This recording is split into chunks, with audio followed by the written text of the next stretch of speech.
देवरी तहसील के धोबाटोला गांव में पिछले 3 महीने से चल रहे बियर बार के खिलाफ आंदोलन अब उग्र रूप ले चुका है, जहां बार को चालू या बंद रखने के लिए हो रही मतदान प्रक्रिया हंगामे के कारण स्थगित कर दी गई, जिसके बाद गुस्साए ग्रामीणों ने बार में तोड़फोड़ की। घटना के बाद पुलिस ने 30 से 35 लोगों के खिलाफ मामला दर्ज कर लिया है और आगे कार्रवाई शुरू कर दी है। तो वहीं ग्रामीणों ने किसी बाहरी आर्थिक मदद से इनकार करते हुए कहा कि वह अपने खर्चे पर आंदोलन चला रहे हैं और बार बंद होने तक विरोध जारी रहेगा। धोबाटोला येथील नागरिकांनी बारची तोडफोड केल्यामुळे चिचगड पोलीस ठाणे येथे अपराध नंबर 69/2026 दाखल करण्यात आलेला असून 30 ते 35 लोकांवर गुन्हा दाखल झालेला आहे। त्यापैकी 13 लोकांना अटक केलेली आहे। बाकीच्या लोकांची ओळख पटवण्याचं काम सुरू आहे आणि आजपर्यंतच्या तपासामध्ये अशी कोणतीही बाब इतर कोणी आंदोलन चालवत असल्याची तपासात निदर्शनात आलेली नाही।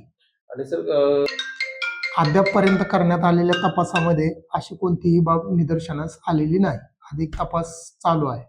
प्रकाश सरपा, धोबाटोला, पोस्ट ककोडी, तालुका देवरी, जिल्हा गोंदिया। आमच्या गावात बियर बार नाहीच पाहिजे म्हणतात सगळेजण। सगळ्याचा विचार आहे, सगळ्याचा सहमत आहे का नाहीच होणार आम्हाला बार म्हणून सरांनी वोटिंग केला। तिथून ग्रामपंचायतचे सगळे गावाचे येऊन सरांनी तोडफोड केला, नाहीच पाहिजे म्हणून सरांनी। शासन काही आम्हाला ह्या देत नाही म्हणून सरांनी सगळे लोक येऊन सरांनी तोडफोड केला। नाही तेच लोक लढत आहोत आम्ही सगळे ग्रामपंचायत मिळून।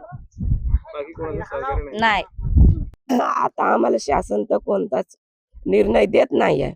जोपर्यंत याचा फोडतोड नाही होत तोपर्यंत शासनाचे सुद्धा डोळे उघडत नाही, म्हणून आम्ही सगळे पब्लिक जाऊन फोडतोड केलो।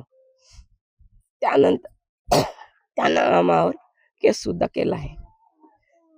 कोण्या लोकांची आम्हाला कोण्या लोकांची साथ राहील जी त्याला मोठ्या लोकांना कोणते असे गरज आहे, गरीब लोकांनाच गरज आहे ना। आम्हावर काही अत्याचार होईल तर मोठ्या लोकांना काही त्याचा लेना देणं आमच्यासून काहीच नाही। बार आम्हावर येणाऱ्या जाणाऱ्या महिला भगिनी आहेत, शिकणारे विद्यार्थी आहेत, विद्यार्थिनी आहेत, येतानी आम्हावर कोणत्या आता नवीन न्यूज येत आहेत 7 वर्षाच्या 5 वर्षाच्या कोणत्या बी बायाचा बलात्कार होतो।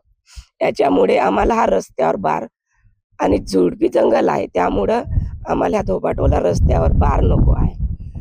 कोणते शासन राहील का जबाबदार?